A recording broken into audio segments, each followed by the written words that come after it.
We are go. Cool. Hi everyone. Bob, good to see, almost like see you.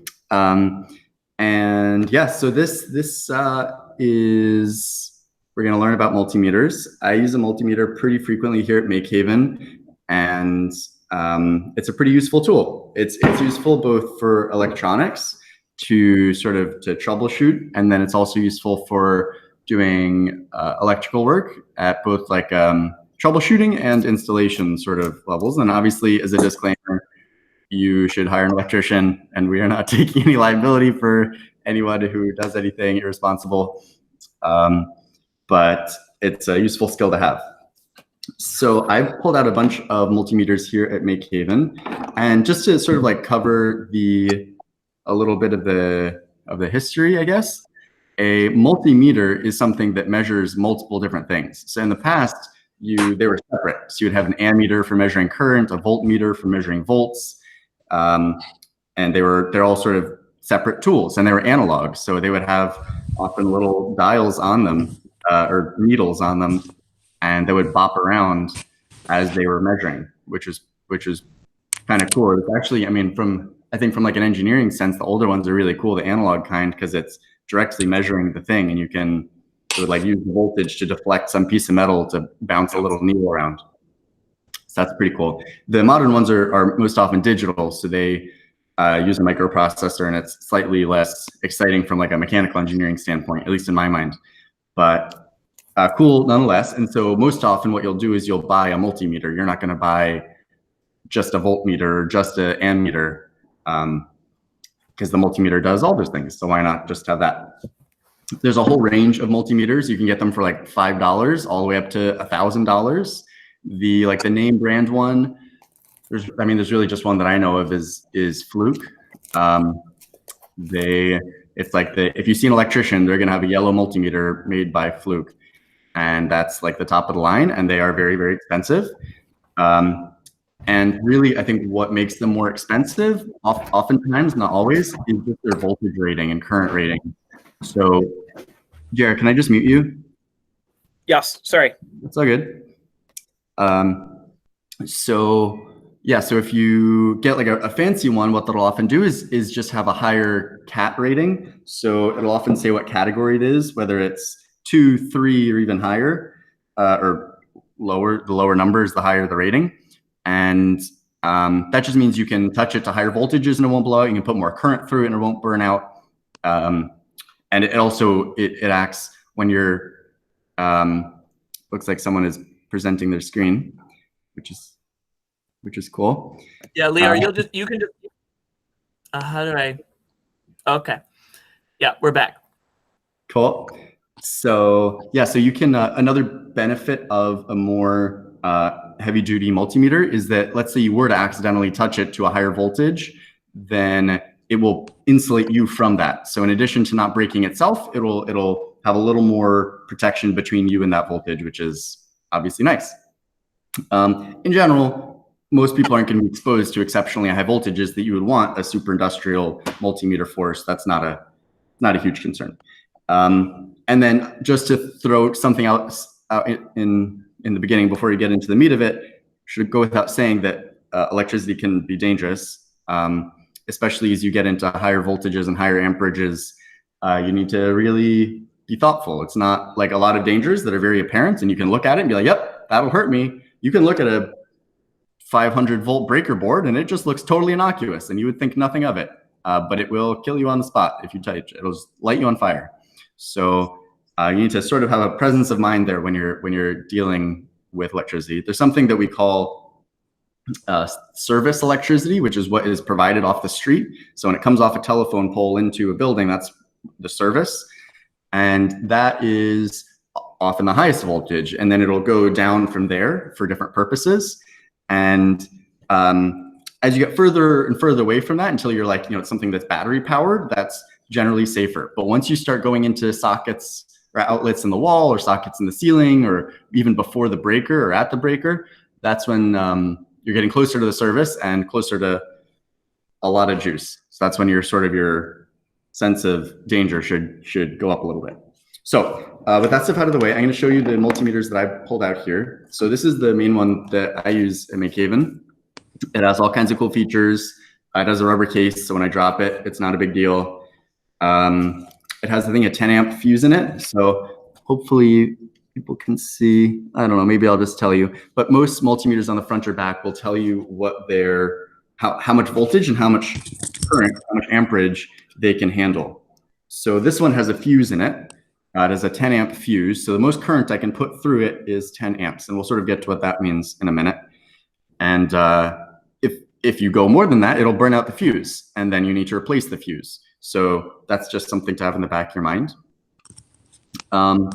This can handle up to 1,000 volts. So I'm not worried about that. But now you know.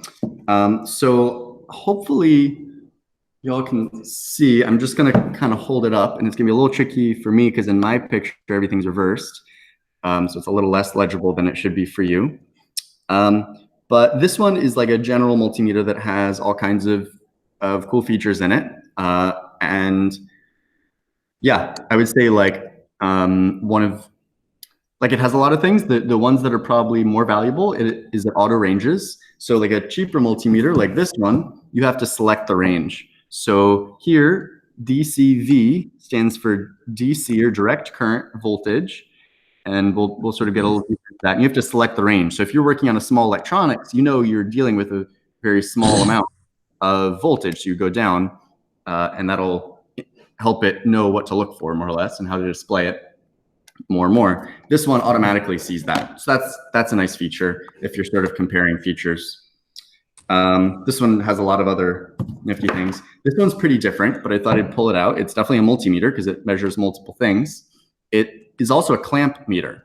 So what a clamp meter does is it goes around a wire. So in general, you need to actually touch that electricity with these probes on the multimeter to measure the electricity. But sometimes you don't want to do that. You don't want to cut off the insulation. You don't want to be messing with that stuff. So a clamp meter is cool because it'll just go right around the wire. And this is what I was actually looking for just before I got here, was an appliance or a wire that had been stripped away so we could get to the individual wires. So I'd say 99% of the time, electricity needs to flow in a pretty direct circuit. And the electricity, this clamp meter, needs to go just around one loop of that circuit. So in this wire that goes to a lamp, it has 3 wires running in it. And if I clamp this around here, it's not going to measure much interesting because the wire is flowing in both directions. So I would need to open this up and put it around just one of the wires in there for this to be useful. But it's still a super useful tool for measuring current. That's the clamp meter just does current. And then this also, the clampy part of the clamp meter just does current inside. Well, I guess that's also not totally true, but I'll get to that. But this multimeter does have other functionality on it for measuring voltage and frequency and other stuff. The reason I say this doesn't just do current is because this says NCV on the tip, which stands for non-contact voltage. So what that means is, I'm just going to grab the power cord. This guy. What I can do is turn this on, and I'm going to turn the knob down to NCV. And this is just a cool thing because most multimeters don't have this, but it can see the electricity. So you can just kind of poke around and be like, oh, yep, that has electricity in it because non-contact voltage. So there's a bunch of plastic between here. It's not actually touching anything. That's a pretty great tool. Cool. So clamp meter, multimeter, these are other multimeters.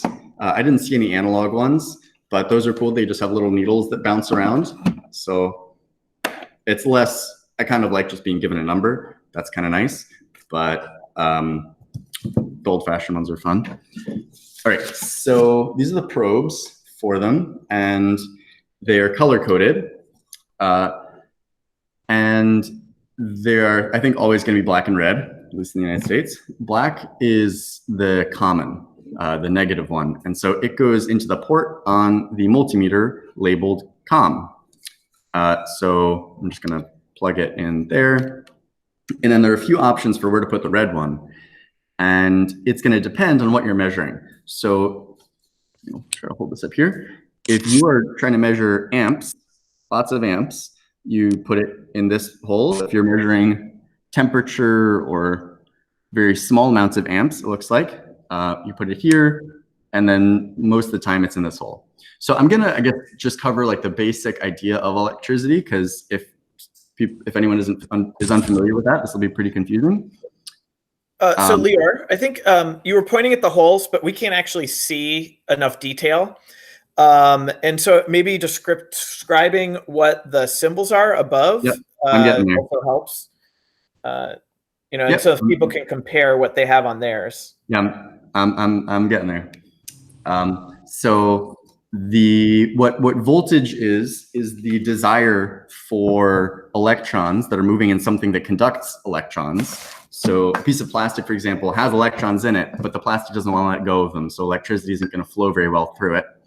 But in most metals, the electrons can move more freely. So it is conductive, and we can look at that at some point. And voltage is the desire for the electrons to get from one place to another. So when we say that something like an outlet in the United States is 120 volts, that means that if you put two ends of the multimeter in either of those two holes, not the bottom ground one, it's going to read 120 volts. And that means that the electrons want to get from one hole to the other hole 120 volts badly. So volts are just how we measure how much they want to go. Current is how we measure how fast, or technically it's how fast, but conceptually I think it's easier to think of how much electricity is going to move through there. Technically that's something else. And then the other most typical thing that we're going to measure is ohms, which is the resistance, the sort of the force that's slowing it down. So a lot of times people use a water analogy for electricity. And if voltage is how much head there is, how much pressure there is moving that water. And current is how fast that water is moving, or how much of that water is moving. And then resistance is what's slowing it down. So if you have a pipe and that pipe gets skinnier, that's a point of resistance. And there are a lot of equations that relate those things that we could get into.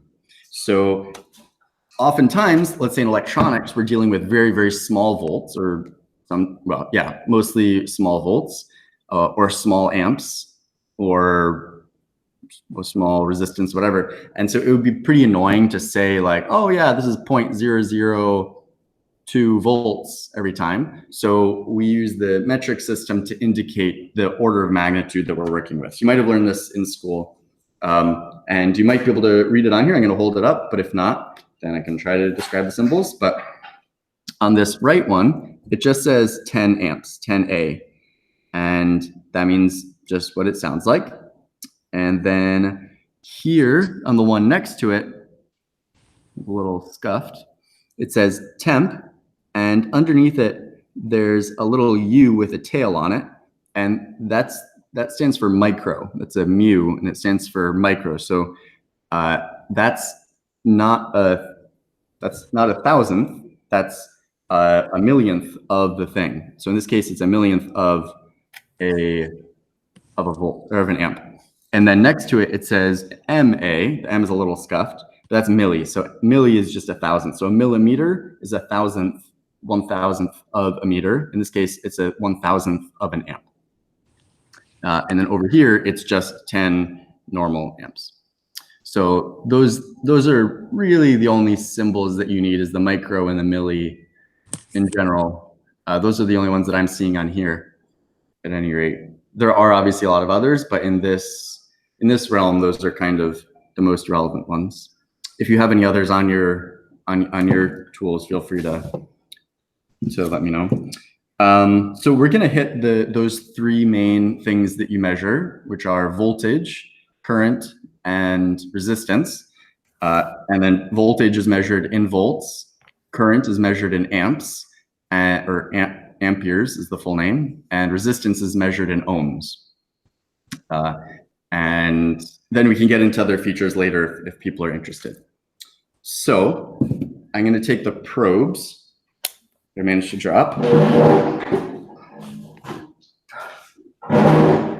And especially if you are working, let's say you're like in a breaker panel or in the wall or something, if you let if there are live wires in there, and you're poking around with this probe, and there are, say, 2 wires, and you wanted to touch this one, but you accidentally graze this one, then the electricity could flow through this piece of metal from one side to the other. It would create what's called a short circuit. So normally the circuit should go around, it should go through your refrigerator, through whatever other things, and then back. So the electricity has to work through that resistance to get back. But if you go like that, if you bridge those 2 wires, you've just short circuited, and now all that electricity that's pushing with 120 volts is going to try to push through this little piece of metal, and it's going to make a big spark as all that electricity starts going, and hopefully it'll pop your circuit breaker. So in the past they were called fuses because they were little pieces of material that would burn out when too much current went through them. So it was fusible, which means to break intentionally. Now they're breakers, which means they trip and then you can reset them. And they trip if over say minutes or hours, too much electricity is flowing through and it's generating a lot of heat. But they'll also trip if there's a short circuit, and in a very small amount of time, way too much electricity flows through. So that's obviously to protect you, because let's say it didn't do that, it would just keep cranking through until it started a fire or blew away this piece of metal. That's what welding is, interestingly. Welding is just intentionally creating a short circuit to generate lots of heat. So this, so all that is to say that sometimes these probes will have caps on them, so that all is exposed is that teensy little tip. So it's harder to bridge things. So yours might have caps, and that normally you can pop that off, so you can have a longer tip if you want. So that's what that is, and I'm just going to plug these back into the multimeter.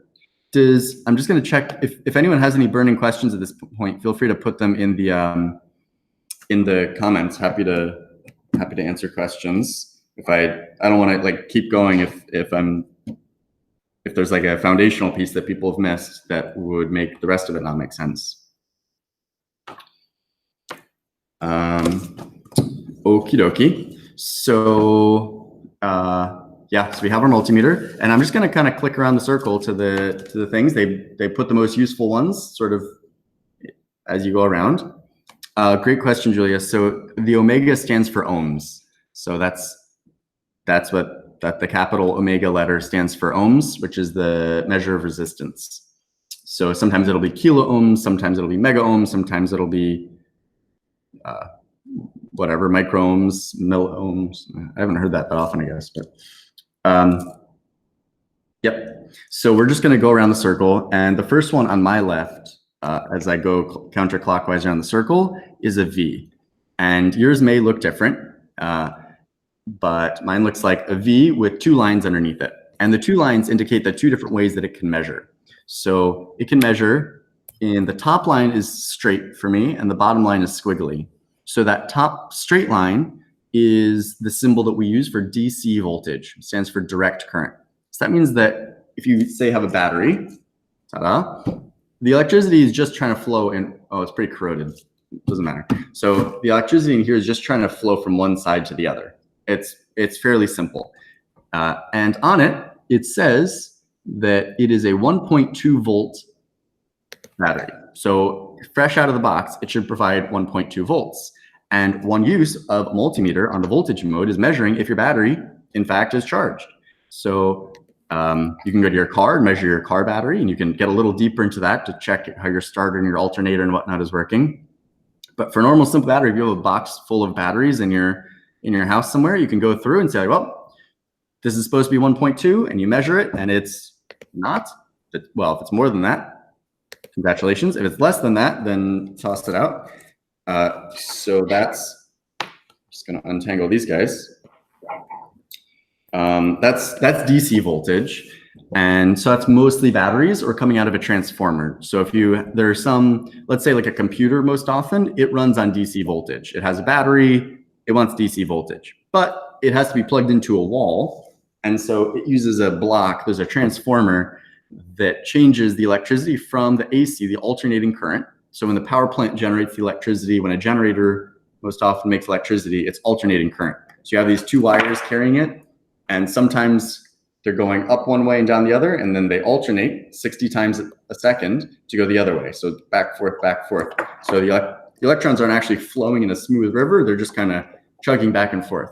But the block that you have going like in the wire to your computer, most any other electronic appliance, converts that from AC to DC. And it'll say, I'm just going to grab the one for this computer. So on here, well, you're definitely not going to be able to read this. I can hardly read it. Woo. So it says input 100 to 240 volts. So in Europe, they often use 240 volts. Here in the United States, we use 110, 120. And it's just really hard to read. 1.16 amps.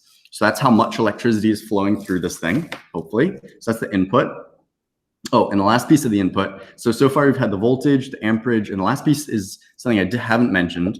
It only applies to AC current, and it's the frequency. So I said that the electrons are going back and forth like this. The frequency is how fast they're doing that. So normally in the United States, it's 60 volts. In Europe, it's 50 volts. So fun fact. And if you're ever like walking around late at night and there's a lamp post and it's buzzing at 60 hertz. So 60 times in a second, that electricity is vibrating the thing and it's just making a noise you can hear. So it's called the 60 hertz buzz. If you're going around and you hear some, normally it's lights, but any like other fixtures making a buzzing sound, that's probably 60 hertz. That's the input on this block. And then it converts it from that input voltage to an output voltage of, sorry.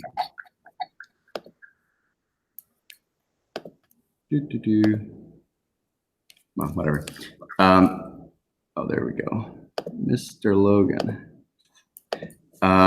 So the output is 15 volts. And okay, so yeah, you're definitely not gonna be able to see these symbols, but there's 15 volts and then it has two little parallel lines. And that again indicates DC. So it inputs AC, and we know that because it says 50 to 60 hertz, and you only have hertz for AC voltage. And I think there even is a squiggly line there, I think. And then output 15 volts DC with those two parallel lines, 2.58 amps. And so we lost some voltage. The voltage went all the way from 100 down to 15, but the amperage increased. So if you can imagine, say you had like a pipe full of water that went up, it has a lot of pressure because it's really tall, and height is what gives water pressure. But it was pretty skinny. There wasn't that much amperage flowing through it.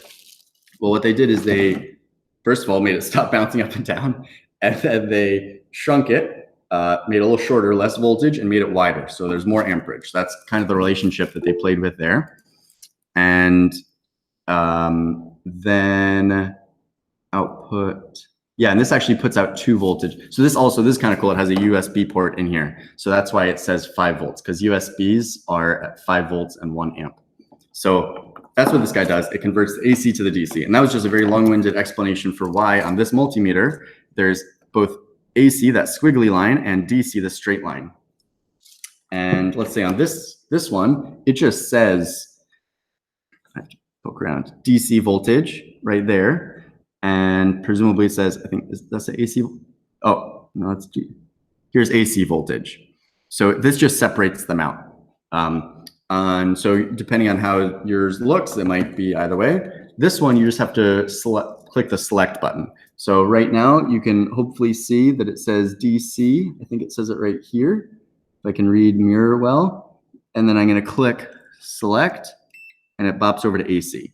So it needs to know what it's looking for more or less. This says auto range selecting, so it can figure out the range of the voltage that it's seeing, but it can't figure out what kind of electricity it's seeing. So that is how on this one you select between DC and AC. So let's say I'm poking around in the wall of a building, I'm gonna put an AC. There's almost nothing that's DC in the wall that would be, that I can think of. But if I was looking at electronics, or I was testing a battery, or I was doing anything that was not AC, then I would put it in DC mode. So that's what the voltage is. And I just heard a little chat thing pop up. Oh, cool. So JR put a key to all the symbols in the chat. And Count Monte Cristo says, my first shows both voltage and decibel meters. Yeah, so dBm is decibel meters. So that is or decibel meter, which I think is how much volume, like it's a measurement of sound of a pressure wave at a distance. So I don't know why they would combine those two. They seem pretty unrelated, but yeah, I don't know where. I think this probably, so this one has it too. It has decibels on here. And I think there's a microphone on the top. So mine just has them separately, but there will probably be a select button or some button on there that will help you choose between whether it's going to read out volts or decibels. Jared, maybe we look at a common meter image to be able to type. Okay, cool. So I'm just going to share my screen so we can look at. Oh, interesting. So Rich commented it's actually decibel milliwatts, which makes sense. So that is that's what it's measuring, the sound power. Share screen.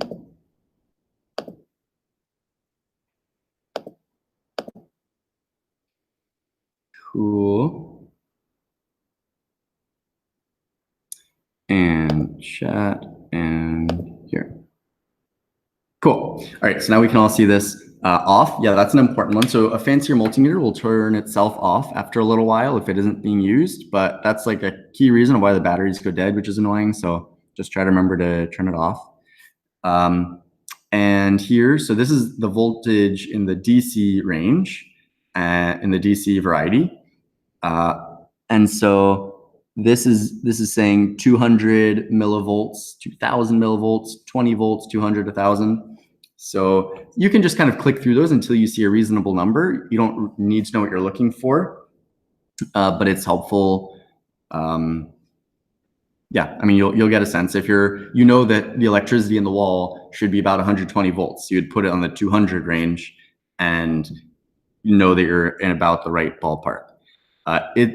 And just to clarify, in case this wasn't clear, the range doesn't change what it's reading. It just changes how easy it'll be to read. There might be tons of zeros before it, and so you won't even be able to see the number, because if you're put it in 1000 volts mode, but you're actually measuring only 1 or 2 volts, there's just going to be a lot of zeros in front of it. So that's why that can be helpful. AC voltage, so 200 AC is where I would put it if I was doing residential stuff and I was trying to see like, oh, where, which there's 2 wires and the electrician didn't change the colors to indicate which is hot and which is neutral. So I'm going to just, touch it with a multimeter to see which one is which. And I just touched on a topic that is kind of important. So here we have 2 wires and they're colored, so you know which is which, and you can't see my camera anymore, I just realized. But in general, you have 2 wires. And even in the wall, you'll have 2 wires carrying the electricity, and they form a circuit. So the electricity flows through 1 wire and then through your whatever it is, and then back through the other wire. And if there's nothing plugged into that socket in the wall, then it's an open circuit. There's nothing flowing through it. So it just kind of hangs out there waiting for a kid to stick their finger in. And if you connect it, then what you'll find, and you can actually see this on a socket. I should have grabbed a socket while I was back there. But normally there will be 3 holes for a standard American plug. And there's one of the slots. There's the hole in the bottom. That's for ground. So that, let's say electricity in your microwave touches the outside of your microwave somehow, which wouldn't be good. That would be called a short to ground. And if it wasn't grounded, if you touched the handle or some metal part on it, you would get shocked. So the way we deal with that is we have a wire that touches the conductive components in the machine that you don't want to have electricity in them. And then it goes into that 3rd hole in the socket in the wall, and then literally ends up in a stake in the ground. So the electricity just gets pumped back into Mother Earth so that we don't get shocked. And that is what that's for. But in general, it shouldn't be carrying electricity. So if you see that you have a bunch of electricity current flowing through it, or voltage across the ground, then you should check that out, because you probably don't want that.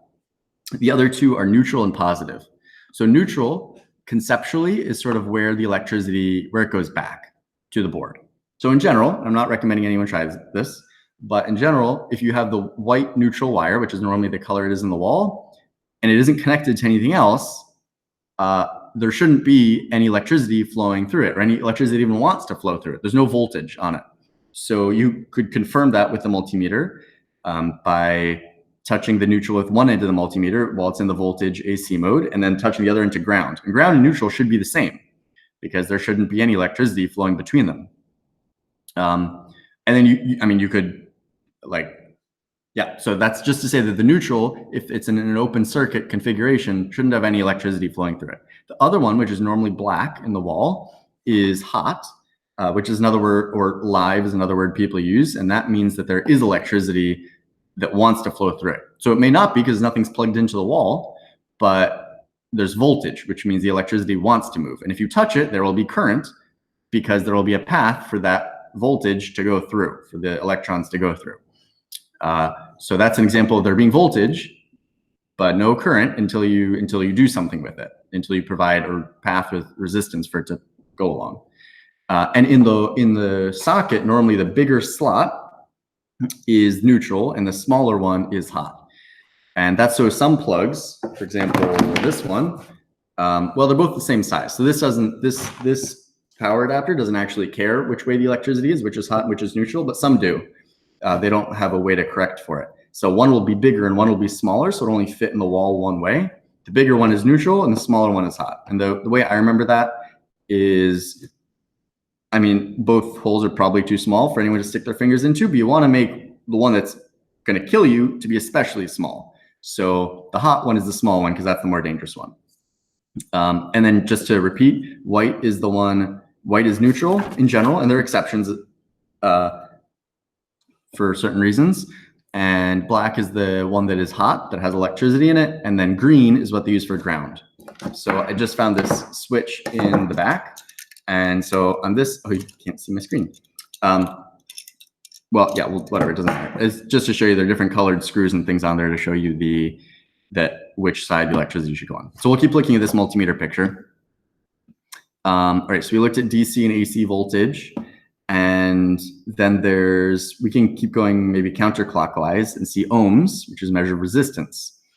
So on here, it's the same deal that you have to select the range. So 200K is 200,000 ohms. K for kilo is 1,000.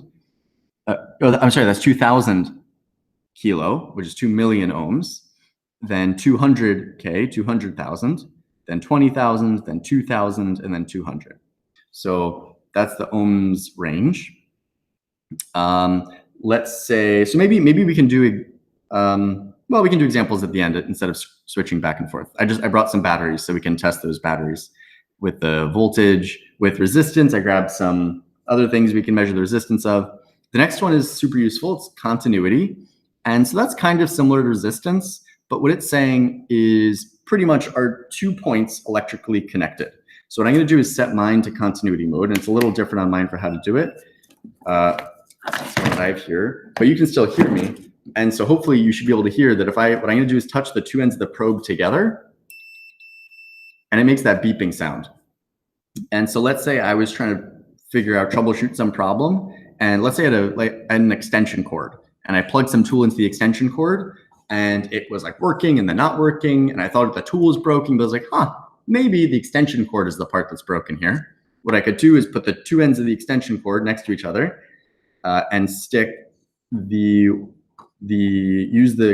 multimeter in continuity mode and put one end of it in the plug end of the power cord and the other in the part with the prongs on it, and test the continuity and see if the wire maybe in there had a problem. And if there was a problem, you go beep, beep, beep, beep, beep as you move the cord around and the wires were touching and not touching, and maybe you ran over with a lawnmower or something, or maybe just over time it broke down and there wasn't good contact. Then it's time for a new extension cord. But that's how you would use this. Otherwise, you'd be like, well, I think it's the extension cord, but hard to know for sure. If you want to make sure that two things aren't touching each other, you can use it for that. So I got some switches, and we can use that mode later to test continuity in the switches. So that's continuity. I'm just going to bop over here to check. Cool. All right. So then after continuity, so that's a square wave is the next one. So Lior, you could zoom in by pressing Control and the plus key, and that will make it easier for us to see. Sure. It didn't occur to me it was smaller on your screen than mine. Cool. So yeah. So the next one is a it is alternating current. The electricity is going back and forth, but it's doing so not in a sine wave, which is gradually going up and down, but in a square wave. So it'll be negative and then positive, and negative and positive. And that's used in some electronics or in communication protocol. So this could be transmitting data. So if you were sending out like some communication protocol, it would, when the voltage is low, that would say like, that would be a 0 effectively, and then it bops up and that's a 1. And so it can send information over a square wave. I do not know what HFE is. Does anyone know what HFE is? I'm just gonna Google it. Multimeter HFE. Old form. Hybrid parameter forward current. Okay, so that looks like maybe an LED or a transistor testing, measure current gain. Yeah, I think. Yeah, we don't have it on the simple multimeter that we distributed. Yeah. And I also submitted a picture of the multimeter that we have if you wanted to work off that. Sure. Yeah, and I don't see HFE on my multimeter here. So I think we can comfortably skip over that. But we can maybe get back to it. And if anyone wants to sort of Google around and give us an explanation, that'd be cool. I'm just read it well. Okay, I guess so. I'll go to this picture.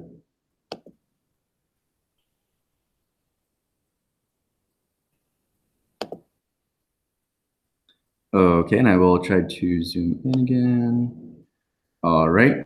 Yeah, there you go. That's good. Okay. So yeah, so we covered hold is, let's say you're in an awkward position under a sink, or well, hopefully there shouldn't be electricity under, well, I don't know, who knows. You're in an awkward position and you just want to measure it and then be able to look at that number later and not try to read it, or the number is fluctuating or something. You could push hold and it'll just keep the reading. So you can touch it, it'll get the reading, and then you can go away and look at the number and you won't have to like write it down or something. And on the right side, I'm assuming that is just like the backlight. So maybe you click the orange button on the right and that turns the backlight on. So if it's nighttime, it uses more electricity, but then you can see the screen. Then here they use the capital M for mega, which is million. So for under the ohms in the yellow bottom left, it says 200 M, which is 200 million ohms. Then 20, then 200,000, 20,000, blah, blah, blah. Then the bottom right corner, so they have some other symbols. So the one that looks like a Wi-Fi symbol or a speaker, that is continuity. So it is, the symbol is a speaker, because what it'll do is make that, well, it'll make a beeping sound when you have continuity. So you can send Morse code with your continuity meter, and that's what that symbol is for, is just saying that it'll make sound. Then the one underneath that is for measuring diodes. So yeah, I wouldn't, maybe someone else has an idea of how they would use the diode mode on this. I don't know if that measures maybe the forward voltage of a diode. Oh, then maybe this actually produces a square wave out. Seems to me that might produce it, or OUT might stand for something else. That is not something I've ever used.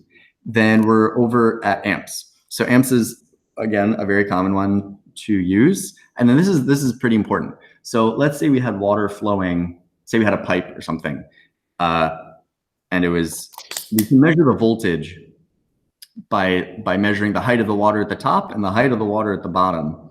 And that'll tell us how badly that water wants to move. And similarly for voltage, we can have let's say we had 2 wires, and I could touch the multimeter, the probes on the multimeter to either side of that, and it's measuring what we call it in parallel. So the multimeter, some electricity, the multimeter is seeing the electricity in parallel to it. So you don't need to cut the wire and put the multimeter in the middle so that all the electricity flows through it for it to see the voltage. In fact, if you did that, well, different things could happen. So it measures in parallel. So that's sort of an important thing. So let's say you had a plug and you wanted to measure the voltage on it, or yeah, you would just touch it to the ends. I guess that's not a great example. That's sort of in parallel or series too. But if you're measuring current, if you're measuring the amount of water, you need to actually put the multimeter in the flow. So you need all the electricity to flow through the multimeter, so the multimeter can measure how much electricity is going through it. With the clamp meter, and so that the reason that might be problematic is on this green multimeter that I held up, it's a maximum of 10 amps.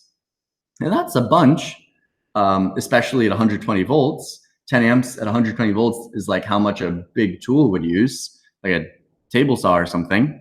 But it's not that much, and so it could burn out that fuse pretty quickly. So that's why the clamp meter is nice, because you can't burn out the clamp meter because the electricity, the clamp meter is using a cool sort of principle of physics that it can measure the electricity without being in parallel with it, or without, sorry, being in series with it. But in general, with a multimeter, you need to put this in series.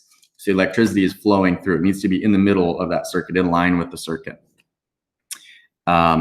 So that's when you're measuring amps, that's an important thing to keep in mind.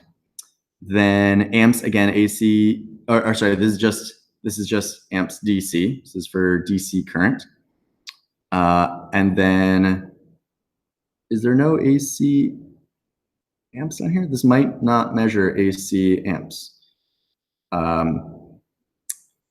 But then, yep, and then in the top right corner is just AC volts. So those are the features on here.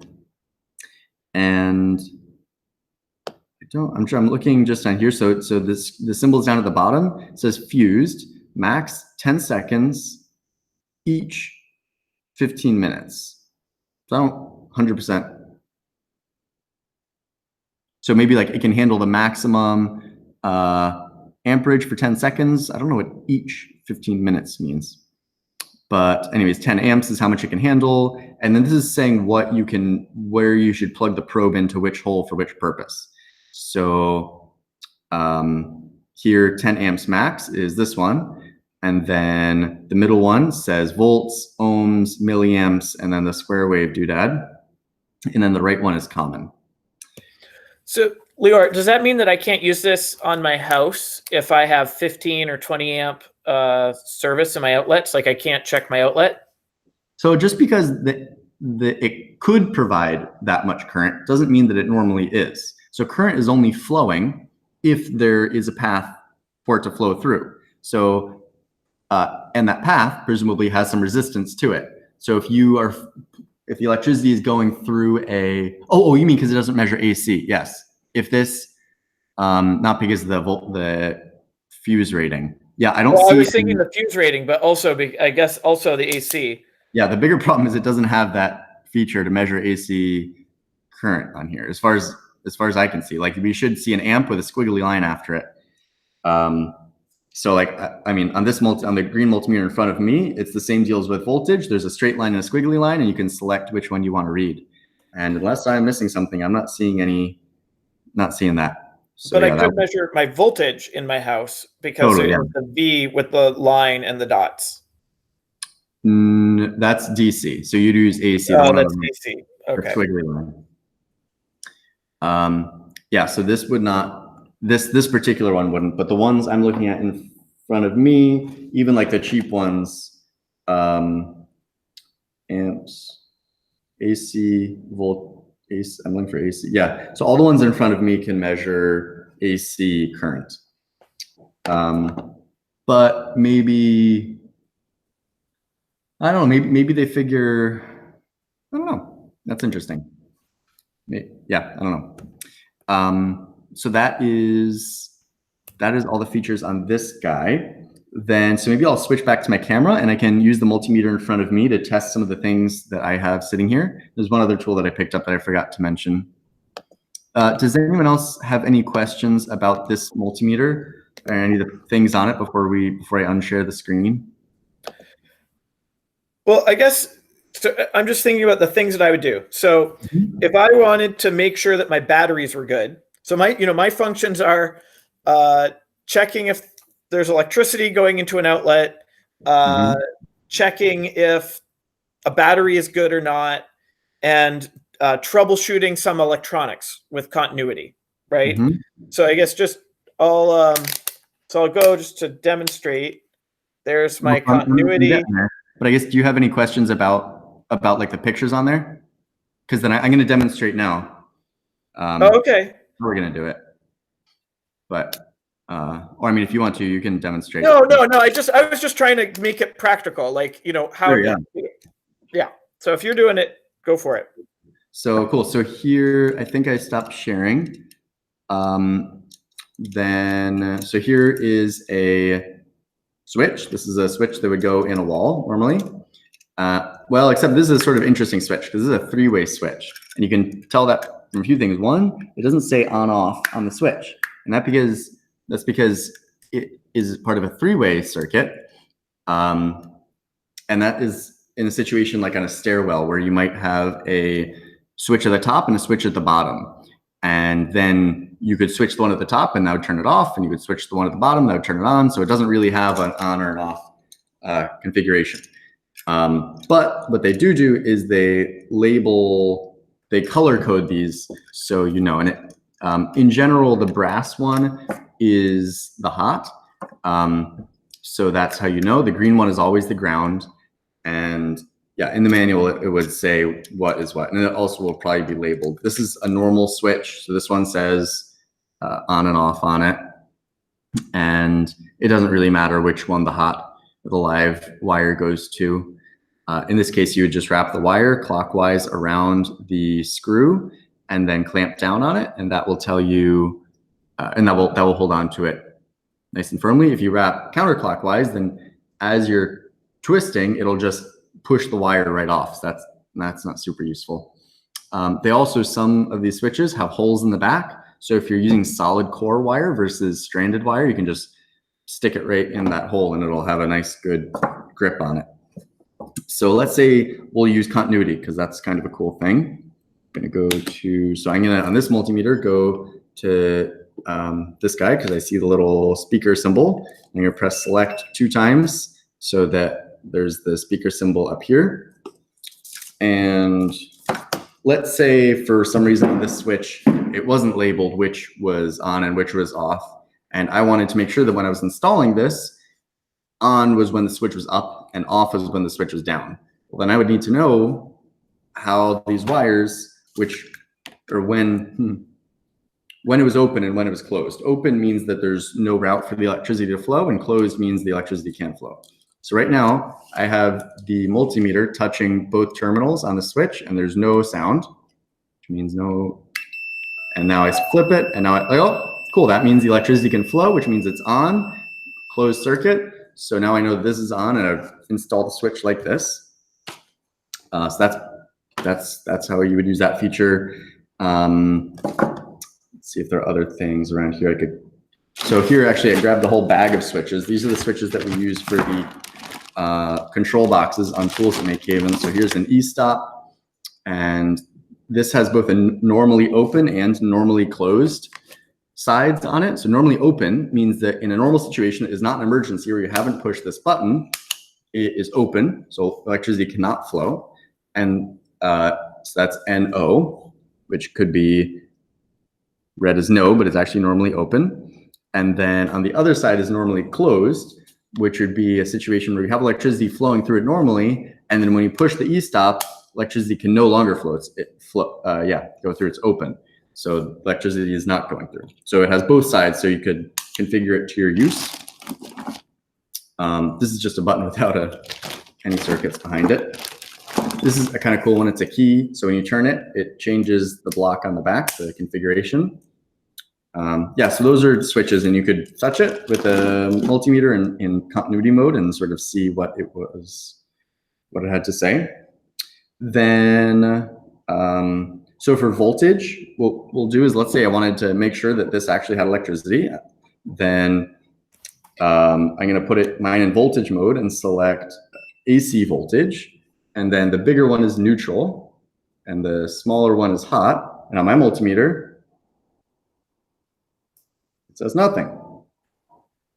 So I'm not touching the contacts. And there we go. Now it says 118 volts. So that's good. We know that has electricity in it. And then let's say I wasn't sure which was hot and which was neutral. I could put one in ground and then one in in the other holes, and it would say either 0 or very little, very small number between ground and neutral, and then the other one should read a much higher voltage. So looks like there's some things popping up in the comments. So I'm just gonna try to, go through them. Just milliwatts, right? So decibels has a logarithmic scale, so that's a whole different can of worms. Clamp meter over green wire should always, so the clamp meter, if you clamp over green, there should be no current flowing through it, so it should read 0. Red is switch. So if you in a three-way switch, I think is what he's talking about. In a three-way switch, the red is getting switched. Zoom, ring them out. Transistor gain, cool, yep. Square wave output signal, thank you, Rich. And an amp, so an amp is defined as 1.6 times 10 to the 18 electrons per second. So it's actually a speed. It's not a current. That's coulombs is what we use to measure the amount of current, the amount of electrons flowing through at 15-minute intervals. If you know the ohms of the load, AC volts, sure. Yeah, so there are a bunch of equations that relate all these things. Knowing the voltage of the battery is not a good way to tell if the battery is good. Sure. I mean, I think it's an indicator, but you could, it doesn't indicate how healthy the battery is. It does indicate how much voltage is in there, but you could have surface voltage and it could have like a very poor ability to deliver that. So that's a good point. So they make specialized battery testers. Normally open, common, normally closed. So there are different kinds of switches. So single pole, double throw. So that's a whole other can of worms we could get into at some point, but a lot of different kinds of switches out there. 118 volts RMS. So RMS is root mean square. So it's a way of measuring the voltage with where it's measuring like where the bulk of the electricity is, more or less. It's sort of root mean squares, like a mathematical way of figuring out where a lot of the electricity is, or where in a sine wave, it's one way of measuring a sine wave. The other way is peak to peak. So if you were to, so Rich just commented, it's it's making a connection to DC voltage because it's sort of like chopping off the tops as though it were filling in the bottom underneath.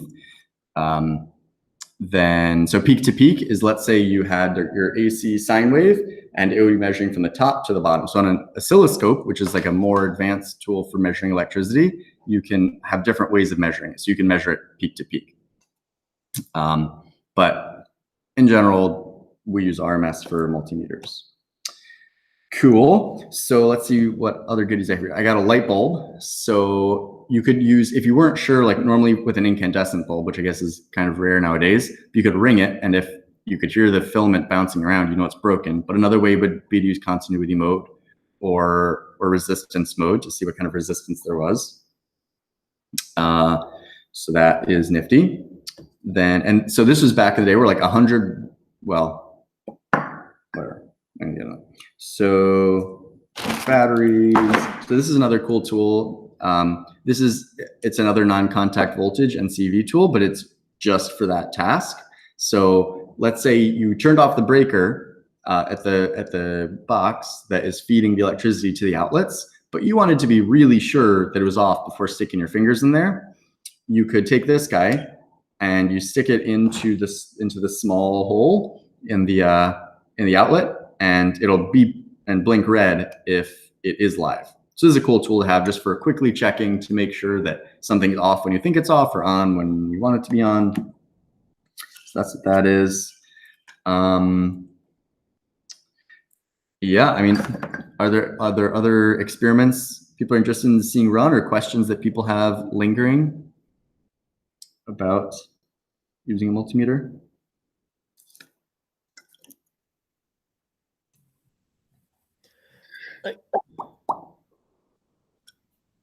So just to be, so my understanding is if I wanted to check voltage, I would go to the V with the little lines if it was in the house, right?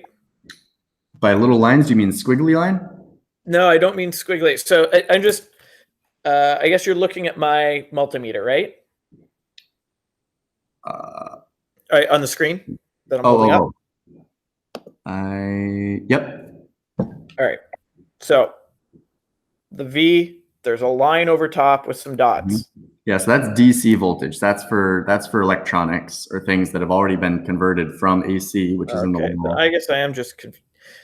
Yeah. I'll read the manual.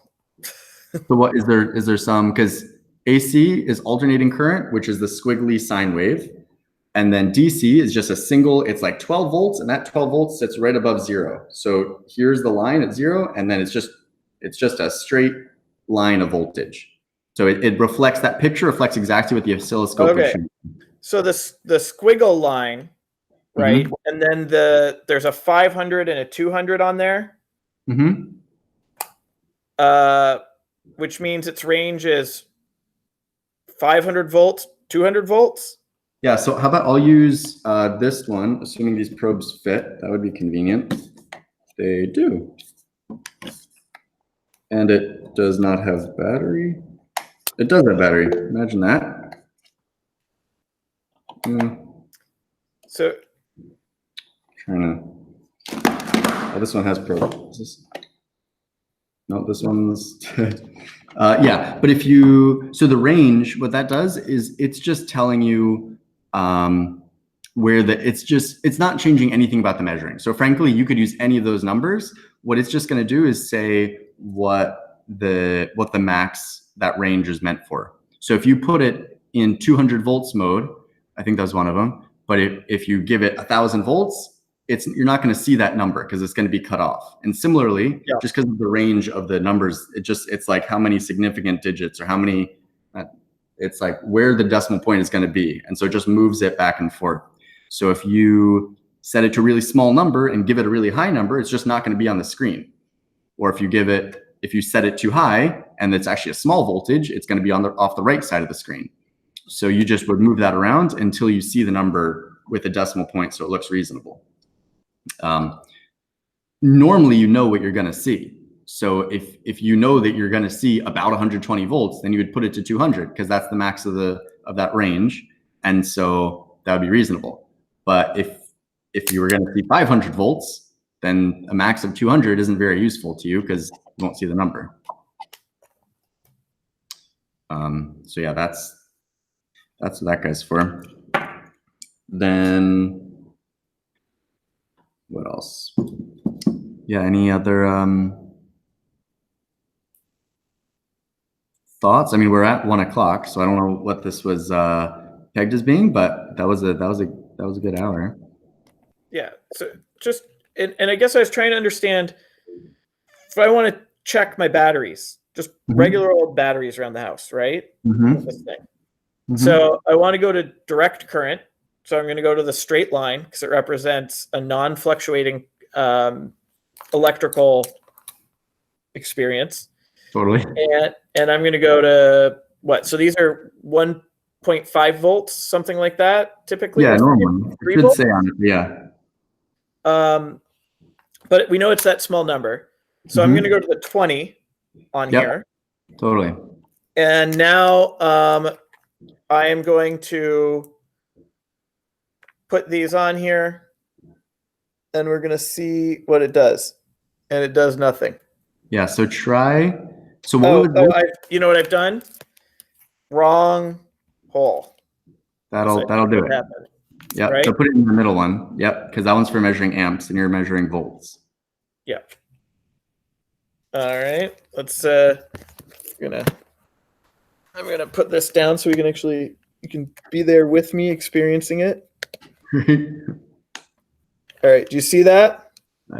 Yep. Cool.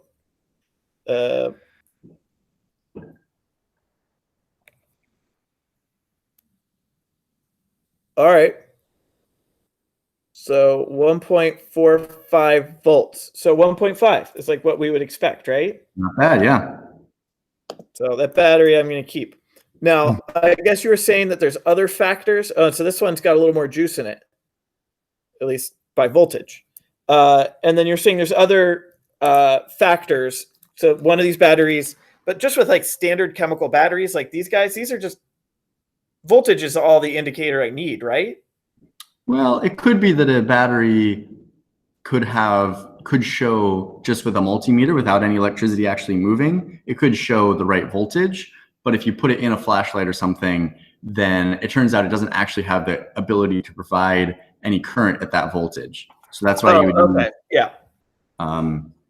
Like it should be it could be just be a residual voltage buildup, but actually all the juice in that battery has been used up. Okay. Yeah. So let's see. Oh, I'm sorry. Okay, so it looks like next time we can try to have a class for multimeters that's more project based, so we can all sort of try to do it together. And I'm obviously happy to stick around. So if anyone is interested in just kind of grabbing a battery, grabbing any sort of thing that they want to try to measure, or light bulbs, then I'm happy to stick around and we can try to measure things, clicking through and trying to figure out what the features are on your own multimeters, because it is definitely hard to sort of see through others that don't look the same as yours. And I guess, yeah. So, I mean, I know Julie was trying to troubleshoot her LED light heart. That was her like goal. Okay. I don't know if you want to.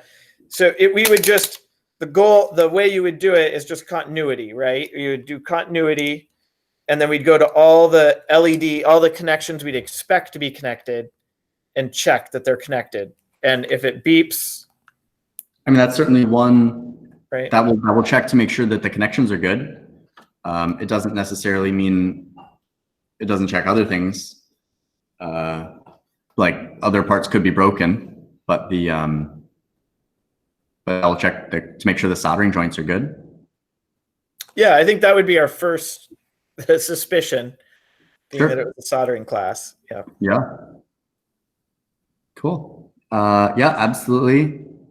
My pleasure, Count Monte Cristo and Bob. Measuring the current flowing to the heart, the soldered heart. Yeah. Mine it lights up, but it does not blink. I haven't actually looked at the circuit, so I don't really know how it's supposed to work, but I did get like, some. It's lighting. yeah. I can blink. Yeah. Manual blinkage. Doing it live anyway. Yeah, that's interesting. So there's probably maybe a soldering connection going to the timer circuit, or some maybe the capacitor, or whatever's being used to drive the timer is not good. It's okay. My heart's on. What does let's see, Rich said rake the solder joints. I don't know what it means to rake them. I guess just to like. Yeah. What he means is run your probe over them, and then. All right, let me explain. Take a credit card and rake the back of the heart circuit board where all the solder connections are. If there's a cold solder joint there, you're likely to hit it and move it, and then it might start working. That's how we fixed Brenda's. Brenda's wasn't working until we went back, and we finally found the one little solder connection that was not good. The most common problem that I think that you'll find on your heart circuit is you solder the LED in, and then you maybe want it to sit really flat on the printed circuit board, and you push on it too hard and it pops the pad to disconnect in the back, and that requires a little repair. Are all your LEDs lighting, every single one? Yep. Oh, that's not the problem there then. Okay. So the problem is somewhere around the resistors and the dual op amp. And the what? The integrated circuit. The little chip thing. The chip. So somewhere between the chip and all those resistors, that problem is going to be right in there. And also the capacitor too, make sure it's soldered in right. Okay, without being there, it's hard to go any further with it, but it is a really cool circuit though. It is. It's very unusual what they did with those 2 op amps. They're not using them as op amps, they're using them as comparators. And it was a very clever design, I have to admit. And as you can see, this one's working right over here. And this is Brenda's heart up there. And we're going to, I ordered a couple more. We're going to make a red one and a blue one, so it can be patriotic. All right. Later. Thank you. All That's right. cool. It gives me something to strive for. All right, Lior. I Cool. guess I can. Yeah. Is that it? Yeah, I mean, that's kind of there. At least on the one I have, there are a bunch of other measures, light and temperature and duty cycle. And, yeah, but I think that's definitely the basics. Yeah. How much I have to go, but thanks a lot. I really Of appreciate it. course.